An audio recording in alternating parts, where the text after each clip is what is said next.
ఇంకా 3వ తరగతి. ఉగాది తొలి పండుగ ఉగాది. ఉగాది పచ్చడి చేస్తున్నాము. 6 రుచులు ఇవి: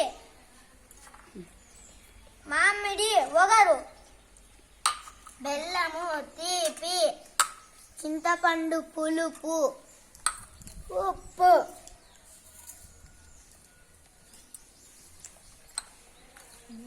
చెప్పు. మిరప కారం.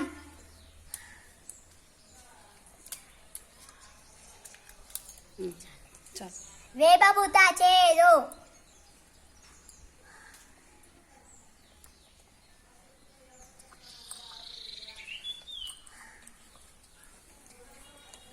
చెప్పు కార్తీక్. కలుపు బాబ్జీ కలుపు. చెప్పు. ఉగాది పచ్చడి. ఉగాది పచ్చడి రెడీ. పరాభవ అందరికి పరాభవ సంవత్సరం శుభాకాంక్షలు.